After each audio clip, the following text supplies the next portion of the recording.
know whether any patients from Texas actually wound up in our state at Seattle Children's. The demand itself, at least in the court filing that we're reporting on here, attorneys from Seattle Children's argue that this is an attempt to chill anybody who would try to cross state lines to get medical care.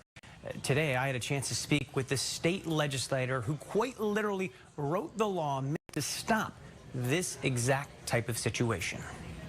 It's the legal fight abortion advocates knew would come. The Texas AG's office demanding a bevy of documentation from Seattle Children's Hospital.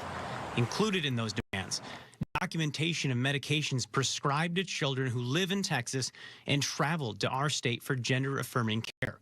Records to ID the number of patients, doctors tied to those patients, prescriptions, lab tests, and more. Texas can do whatever it wants in Texas courts with Texas law for people residing in Texas, but it absolutely cannot reach into Washington state and try to harass people in Washington state by trying to apply its laws here when it really has no basis for doing that. Washington State Senator Drew Hansen is the legislator that introduced the SHIELD Act, the piece of legislation in our state meant to block this exact type of request for personal documentation. There's an old saying, don't mess with Texas. There's a less well-known saying, don't mess with Washington state.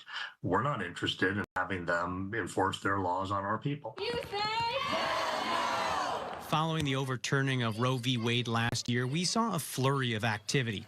First, protests and vigils, a mourning period, if you will. But as all of that was playing out, Hansen said his team was already creating the foundation of the SHIELD Act, which would eventually become law.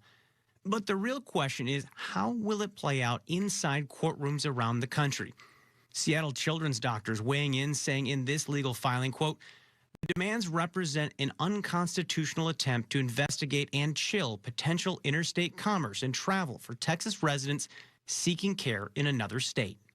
This is a developing story, so I have reached out to the Texas AG's office, but so far we haven't heard back.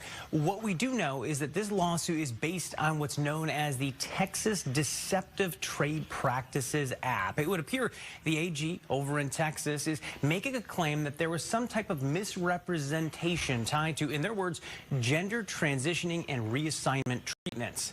Of course, we'll continue to track this story and what it means for our state and really anyone looking to get medical care in Washington moving forward.